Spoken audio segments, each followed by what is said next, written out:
Hello everyone, welcome to the official YouTube channel of law prep tutorial. तो आज का जो हमारा टॉपिक है वो है किसी भी लीगल रीजनिंग के पैसेज को हम कैसे 5 मिनट के अंदर अंदर सॉल्व कर सकते हैं। सुनने में थोड़ा अब्रप्ट लग रहा होगा कि वो तो पैसेज की लेंथ पे है, पैसेज कैसे क्वेश्चंस पूछे जा रहे हैं, बट हो सकता है कि हमारे पास लास्ट में इतना टाइम ना बचा हो, तो हम कैसे पैसेज को क्विकली रीड कर सकें और किस तरीके से हम कितनी जल्दी क्वेश्चंस को सॉल्व कर सकें।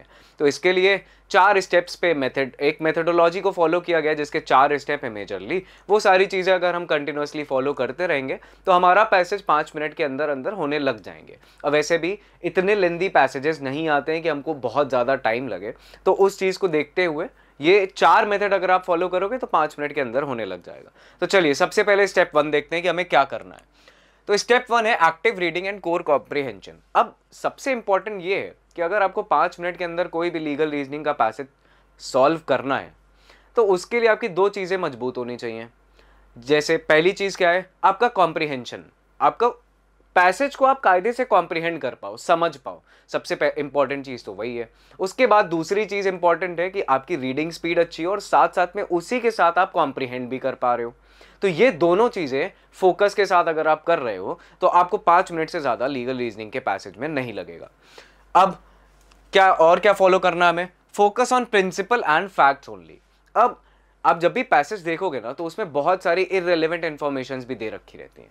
वो सारी चीज़ें हमारे लिए इंपॉर्टेंट नहीं होती। तो हमारे लिए इंपॉर्टेंट क्या है, किसी भी पैसेज में क्या एसेंशियल एलिमेंट्स हैं, और कोई भी अगर मान लीजिए किसी भी चीज़ के बारे में अगर बात कर रहा है वो पैसेज, तो उसके एसेंशियल एलिमेंट्स क्या हैं, फैक्ट्स अगर कुछ दे रखा है, अप्लाइड फैक्ट है, वहाँ पे कैसे अप्लाई किया जा रहा है फैक्ट्स को, कुछ इलस्ट्रेशन बेस दे रखा है तो वो ज़रूरी है, कुछ केस लॉ आ गया उसमें तो उसमें क्या हेल्ड हुआ था, क्योंकि आपके पैसेज में पूछ लेगा, इस केस के हिसाब से आपको आंसर करना है। तो ये सारी चीज़ें हमारे लिए रिलेवेंट होती हैं। अच्छा, दूसरी चीज़ क्या है, स्पीड रीड विद इंटेंट। अब हम लोग ये चीज़ ऑलरेडी डिस्कस कर चुके हैं कि हमारा रीडिंग और कॉम्प्रिहेंशन, कॉम्प्रिहेंड करना और रीडिंग स्पीड, ये दोनों भी ज़रूरी है।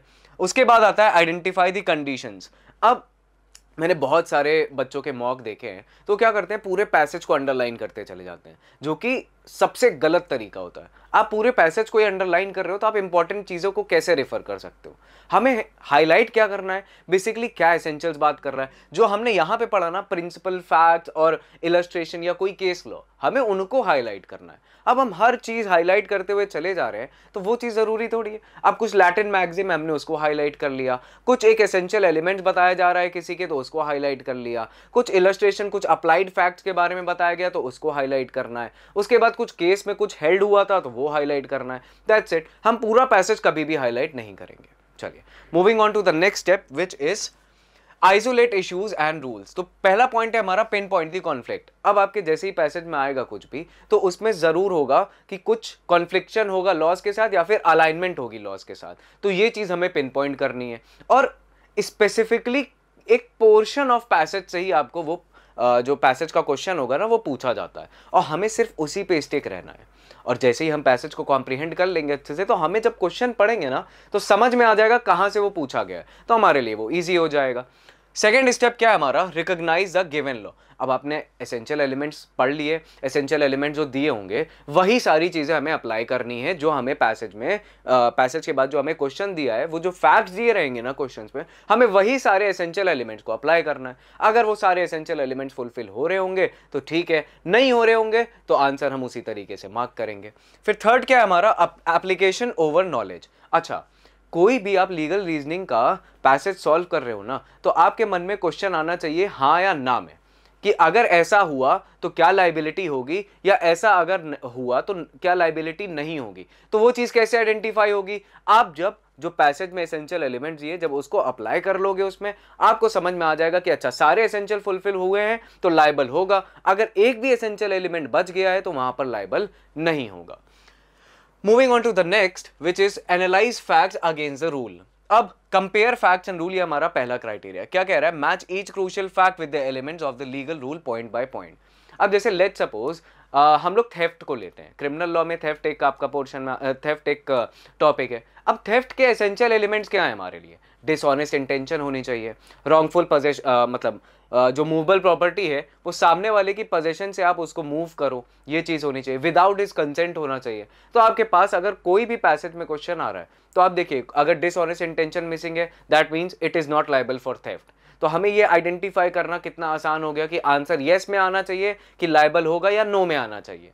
तो ये आइडेंटिफाई करने से हमारा क्या होता है, टाइम बचता है। तो हम डायरेक्टली ऑप्शंस को स्विच कर सकते हैं कि हाँ दो येस होना चाहिए या नो होना चाहिए। अब दो येस या दो नो में होगा। अब कंफ्यूजन यहाँ पे होती है कि दो येस में दो नो में हमको क्या आंसर करना है।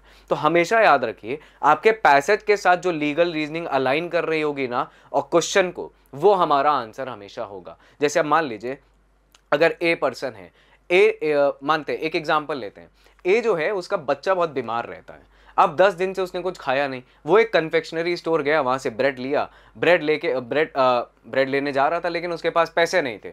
तो ब्रेड वाले ने, कन्फेक्शनरी स्टोर ने मना कर दिया कि हम नहीं देंगे ब्रेड। तो दोबारा वो घुसता है और वहां से चोरी करके निकल आता है। अब आपके पास दो ऑप्शन दिए गए, यस वो लायबल होगा थेफ्ट के लिए आउट ऑफ नेसेसिटी, या फिर एक ऑप्शन दिया गया कि yes he is liable for theft because his intention was dishonest. अब आप बताइएगा इसका आंसर क्या होना चाहिए। ठीक, अब इजीली आंसर कर पाओगे आप इसको, क्योंकि अभी हम लोग ने थेफ्ट के एसेंशियल एलिमेंट को पढ़ा था। उसके बाद आता है लॉजिकल डिडक्शन। अच्छा, एक और मेथड होता है कि हमें जब भी ये चीज समझ में आ गई ना कि आंसर क्या होना चाहिए, तो हमें उन ऑप्शंस पे ही स्टिक रहना चाहिए। जैसे अभी हम लोग ने जो डिस्कस किया, अगर आपका कॉन्सेप्ट क्लियर है पैसेज पढ़ने के बाद, तो आपको पता रहेगा आंसर येस में आने वाला है या फिर नो में आने वाला है। तो to save your time you just have to stick to that two options कि हाँ, अगर आपको पता चल गया येस में है तो कौन सा येस होगा, आइडेंटिफाई करो, उसको टिक करो, एमआर फिल करो, आगे बढ़ो। नेक्स्ट आता है हमारा फिल्टर ऑप्शंस। अब अगर हमें नहीं समझ में आ रहा है वो चीज, तो हमें क्या करना है, एलिमिनेशन मेथड। एलिमिनेशन मेथड हम कैसे अप्लाई करते हैं, अब आप भी अगर इतने मॉक अगर आपने सॉल्व किए होंगे, होपफुली आई एम अज्यूमिंग कि आप सॉल्व कर रहे होगे, इस मोमेंट पे तो सॉल्व करना भी चाहिए, अगर नहीं कर रहे हो तो बी सीरियस। तो क्या करना है इस पे आपको, अगर आपने देखा 4 ऑप्शन दिए हुए, आपको एलिमिनेट करना शुरू करो कि ये तो आंसर पॉसिबल ही नहीं है कि हो सके, वो आंसर एलिमिनेट होगा। दो ऑप्शन तो आपके आराम से एलिमिनेट हो जाएंगे। फिर आप फंसोगे दो ऑप्शंस में। अब उसमें आपको देखना है कि बेस्ट लीगल रीजनिंग क्या दे रहा है। लीगल रीजनिंग के हिसाब से जो पैसेज को अलाइन कर रहा होगा आपके, वही आंसर हो जाएगा आपका। समझ में आया? Now next step 4, select and confirm the best answer. अभी हम लोग ने यही सारी चीजों को डिस्कस किया है स्टेप 4 के अंदर, तो आप इसको रीड कर लेना, आपको समझ में आ जाएगा। चलिए अब आप एक एग्जाम्पल के थ्रू समझते हैं कि हमें क्या क्या चीजें समझनी चाहिए, क्या क्या पैसेज में उस चीज को देखना चाहिए, तो हम आगे बढ़ेंगे। चलिए शुरू करते हैं उसको। अब जैसे ये जुवेनाइल जस्टिस एक्ट से रिलेटेड एक पैसेज है, तो हमें इसमें क्या समझना है, लेट्स हाईलाइट दैट पॉइंट।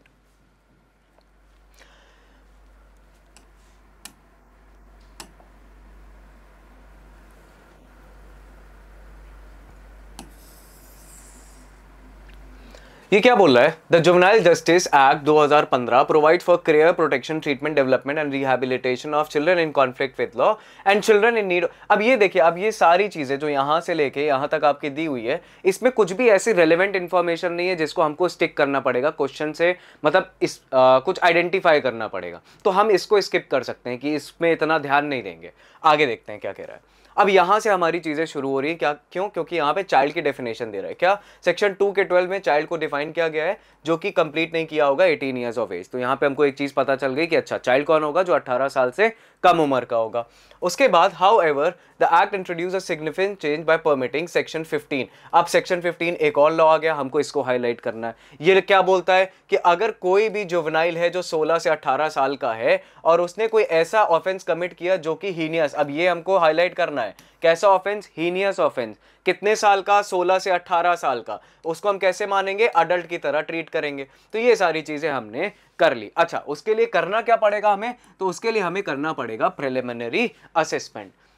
ठीक, प्रिलिमिनरी असेसमेंट कौन करता है, तो जुवेनाइल जस्टिस बोर्ड करती है। बस हमें यहां तक देखना था। उसके बाद असेसमेंट के लिए एग्जामिन क्या करना है, तो चाइल्ड की मेंटल और फिजिकल कैपेबिलिटी की, वो असेसमेंट में हम क्या करेंगे, मेंटल और फिजिकल कैपेबिलिटी कि क्या वो ऐसा ऑफेंस कर सकता था और उसको हम क्या अडल्ट की तरह ट्राई कर सकते हैं या नहीं कर सकते।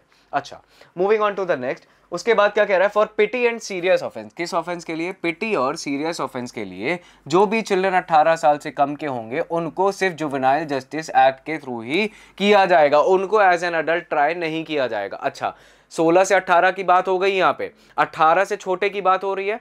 तो 18 से छोटा अगर कोई पिटी या सीरियस ऑफेंस कर रहा है तो वो किसके अंदर, जुवेनाइल जस्टिस एक्ट के थ्रू ही डील किया जाएगा और एज अ जुवेनाइल डील किया जाएगा। लेकिन यहां क्या बोल दिया, जो भी 16 से 18 साल का होगा और हीनियस ऑफेंस कमिट किया होगा तो उसको हम कैसा ट्रीट करेंगे, उसको एज अ अडल्ट ट्रीट किया जा सकता है आफ्टर प्रिलिमिनरी असेसमेंट। और प्रिलिमिनरी असेसमेंट के लिए मेंटल और फिजिकल कैपेबिलिटी को देखा जाता है। आगे बढ़ते हैं। अब इसमें और देखिए क्या कह रहा है, एक्ट इंट्रोड्यूस करता है सीएनसीपी। सीएनसीपी मतलब children in need of care and protection, जिसमें orphan, abandoned children, vulnerable to abuse, इन सबको इंक्लूड किया गया, स्पेशल अडॉप्ट। अब ये देखिए उतना हमारे लॉ के बारे में नहीं बता रहा है तो हमको उतना इस पे ध्यान नहीं देना है। Child welfare committee play a central role in ensuring such children are rehabilitated. अब ये सारी चीजें हमें उतना ध्यान से नहीं, मतलब ध्यान तो देना है लेकिन इतना टाइम नहीं वेस्ट करना है। हमें मेजरली टाइम कहां से कहां तक लगाना था, यहां से यहां तक, क्योंकि यहां पे एप्लीकेशन की बात हो रही है। यही सारी चीजों से आपका क्वेश्चन फॉर्म होगा। आगे देखिए, court have interpreted juvenile justice purposively. अब ये एक केस आया तो इसको हाईलाइट करना है कि क्या है इस केस में। क्या बोल रहा है, the supreme court held that heinous offense कब अप्लाई होगा, ओनली व्हेन मिनिमम पनिशमेंट कितनी है, इंपॉर्टेंट चीज, मिनिमम पनिशमेंट कितनी होनी चाहिए, कम से कम 7 साल की या उससे ज्यादा। तो यहां पे क्या बोल दिया गया, लिख लो, मिनिमम पनिशमेंट कम से कम 7 ईयर्स या उससे ज्यादा की होनी चाहिए। उससे कम अगर होगा तो वो हीनियस ऑफेंस की कैटेगरी में फॉल नहीं करेगा। अब यही सारी चीजों से आपका क्वेश्चन बनेगा।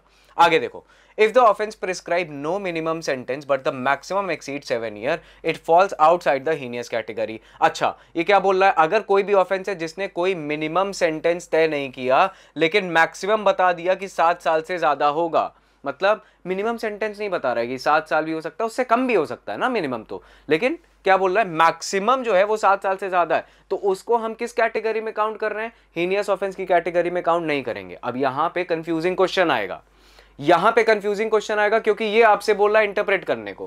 क्या बोल रहा है, कोई मिनिमम पनिशमेंट प्रिस्क्राइब्ड नहीं है, किसी भी तरीके की मिनिमम पनिशमेंट प्रिस्क्राइब्ड नहीं है, और वो केसेस अगर क्या नाम है, मैक्सिमम पनिशमेंट जो है वो भले ही 7 साल से ऊपर की हो जाए, मैक्सिमम पनिशमेंट भले ही आपकी 7 साल 7 ईयर्स या उससे ऊपर की हो जाए, उससे फर्क नहीं पड़ता। अगर मिनिमम पनिशमेंट नहीं दे रखी है 7 साल तो वो आपका हीनियस ऑफेंस की कैटेगरी में नहीं आएगा। ध्यान देना इस चीज पे, यही कंफ्यूज कर सकता है, यही क्वेश्चन।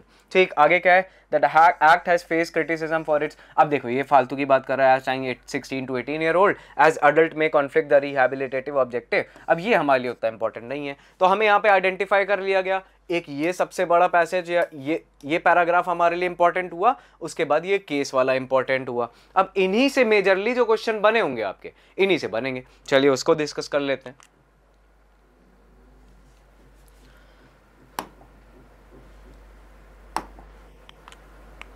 हाँ देखिए क्या कह रहा है, रोहन जिसकी उम्र 17 साल 3 महीना है, मतलब ये 16 से 18 साल के बीच में पूछा जा रहा होगा, क्वेश्चन देख के ही समझ में आ रहा है। 17 साल 3 महीना है, allegedly stabbed a shopkeeper to death during a robbery attempt. Robbery का अटेम्प्ट करते हुए इसने क्या किया, शॉपकीपर को मार दिया। जुवेनाइल जस्टिस बोर्ड ने कंडक्ट किया एक प्रिलिमिनरी असेसमेंट, उसके बाद found that Rohan had planned the robbery in advance, used a concealed weapon and later attempted to mislead the police, showing full awareness of consequences. His counsel argued that since he is a minor he must only be treated under the juvenile framework. How should the case proceed? अब देखो 16 से 18 साल का है, यहाँ पे क्या बताया गया है, 17 साल 3 महीने का है, शॉपकीपर को मारा, डेथ, रॉबरी कमिट कर रहा है, हीनियस ऑफेंस की कैटेगरी में आएगा नहीं आएगा। अब यहाँ पे थोड़ा सा कंफ्यूजन है क्योंकि वहां पे क्या बताया गया है, मिनिमम पनिशमेंट 7 साल या उससे ऊपर की होनी चाहिए। देखते हैं ऑप्शन, देखते हैं क्या कह रहा है, he must be tried as an adult since nature of offence and the JGB assessment supports transfer. He must be tried only as juvenile since he is below 18 and entitled to child protection. अब देखो elimination अगर करें तो ये वाला option B हमारा क्या हो जाएगा, एलिमिनेट हो जाएगा। ऑप्शन बी हमारा एलिमिनेट हो गया, ऑप्शन बी हमारा एलिमिनेट हो गया क्योंकि हमारे प्रिलिमिनरी असेसमेंट के बारे में बताया हुआ है और यहाँ पे सीधे बोल रहा है he shall only be tried as a juvenile. ये चीज तो पॉसिबल ही नहीं है। अब he can not be tried at all because children under 18 have blanket immunity. अब ये भी नहीं हो सकता, तो बचा आपके पास एडी, his trial as an adult depends on the consent of the victim's family. ये भी नहीं हो सकता, बचा हमारे पास ए। तो बेस्ट आंसर क्या मिल गया हमको, ए आंसर हमारा बेस्ट हो गया। He must be tried as an adult since nature of offence and the JJB's assessment supports transfer. अब भले ही हमें यहाँ पे ये नहीं पता चला कि मिनिमम पनिशमेंट जो रॉबरी अटेम्प्ट टू सॉरी ये रॉबरी और डेथ कॉज किया उसने, हमें यहाँ पे भले ही मिनिमम पनिशमेंट ना पता चली हो, लेकिन हमें एक चीज पता चल गई ऑप्शन से एलिमिनेट करके कि बेस्ट आंसर क्या होगा हमारे लिए, ऑप्शन नंबर ए। चलिए moving on to the next.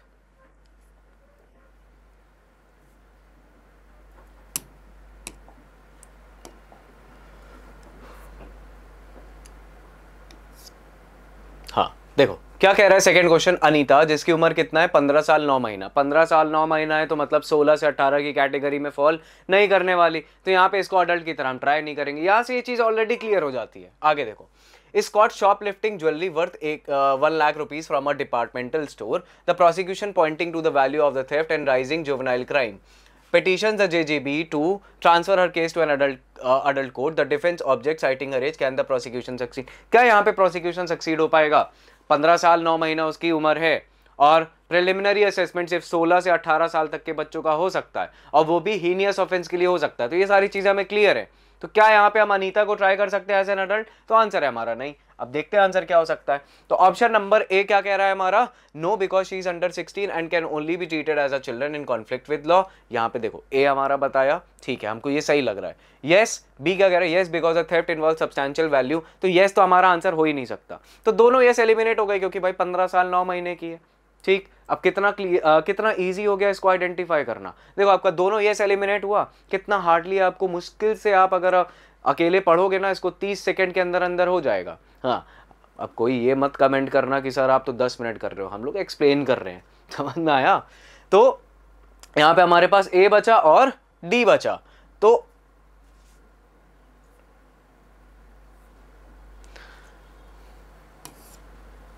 ए बचा और डी बचा। ए क्या कह रहा है, no because she is under 16। ये हो सकता है, हम लोग रीड कर चुके हैं। Know unless it is shown that she has prior criminal. हमें क्या मतलब क्रिमिनल रिकॉर्ड से? तो ये तीनों तो ऑलरेडी एलिमिनेट हो गए। बचा क्या हमारे पास? ए इज द करेक्ट आंसर। कितना इजी हो गया। अब यही चीज अब आप लोग घर पे जब सॉल्व कर रहे होते या मॉक में दे रहे होते ना, आपको हार्डली 5 मिनट लगता अगर आपकी कॉम्प्रिहेंशन और रीडिंग स्पीड अच्छी है। समझ में आया? चलो दूसरे क्वेश्चन पे देखते हैं क्या कह रहा है। अर्जुन जिसकी उम्र कितनी है 17 साल। अब यहाँ पे हमको लग रहा है कि हाँ इसको हम ट्राई कर सकते हैं अडल्ट की तरह, क्योंकि 16 और 18 के बीच में आ रहा है। क्या बोल रहा है, उसको चार्ज किया गया अंडर स्पेशल लॉ जो प्रिस्क्राइब करता है इम्प्रिजनमेंट अप टू 10 ईयर्स। अच्छा, आप लोग को याद होगा हम लोग ने पढ़ा था मैक्सिमम इम्प्रिजनमेंट भले ही 7 साल से ज्यादा दे रखी हो, लेकिन मिनिमम 7 साल होनी चाहिए, तभी सीरियस हीनियस ऑफेंस के लिए लायबल होगा, तभी हीनियस ऑफेंस में हम जुवेनाइल को एज एन अडल्ट ट्राई कर सकते हैं। यहां पे क्या पनिशमेंट बता रहा है, इम्प्रिजनमेंट अप टू 10 ईयर्स। मतलब मिनिमम आप कितनी भी दे सकते हो, 2 साल भी दे सकते हो। समझना इस चीज को। आगे क्या बोला है, for a particular economic offence but specifies no minimum term. कोई मिनिमम टर्म नहीं है, क्लैरिफाई कर दिया।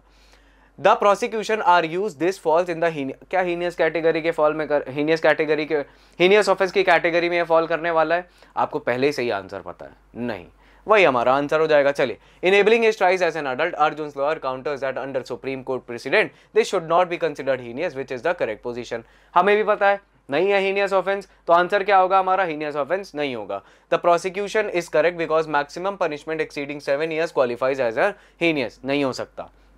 Offense is neither petty nor serious, so the Juvenile Justice Act does not apply. ये भी नहीं होगा। Defense is correct as per Shilpa Mittal. Such offenses are treated as serious and not heinous. अब case था शिल्पा मित्तल, उसी में ये चीज बोली गई थी, तो हमारा सी ऑप्शन सही लग रहा है, सी हो सकता है।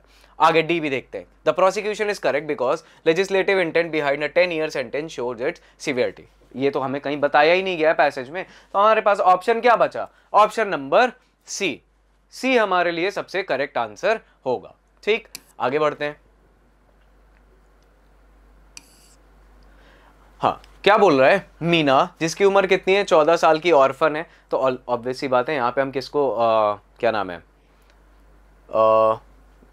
पढ़ते हैं, पहले क्वेश्चन पढ़ते हैं। मीना 16 से 18 वाला अप्लाई नहीं होने वाला, यहाँ पे 14 साल की है। मीना एक 14 साल की ऑर्फन है, is rescued from a hazardous factory where she was subjected to bonded labor and frequent abuse. She is presented before the district authorities, which authority under the Juvenile Justice Act has the legal jurisdiction to decide her immediate care, long-term rehabilitation and possible placement into foster और adoption system. अब ये question आप लोग के लिए, आप लोग को आइडेंटिफाई करना है और बताना है इसमें क्या आंसर करेक्ट होगा, ठीक है? कमेंट बॉक्स में आंसर करना है इसका। आगे क्या बोल रहा है? The juvenile justice act provision for transferring juveniles aged 16 to 18 years to adult courts has been criticized by various stakeholders. Which of the following best reflects this criticism?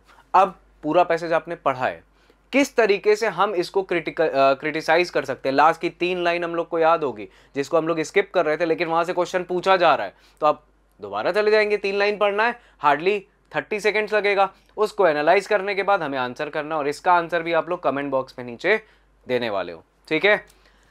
Hopefully थोड़ा बहुत समझ में आया होगा कि हमारे पास अगर टाइम का क्रक्स है तो किस तरीके से हमें क्या मेथडोलॉजी अपनानी चाहिए जिससे हमारा 5 मिनट के अंदर अंदर लीगल रीजनिंग का कोई भी पैसेज सॉल्व हो सके, ठीक है? थैंक यू सो मच, और किसी भी तरीके का डाउट हो तो do reach out to us. Thank you.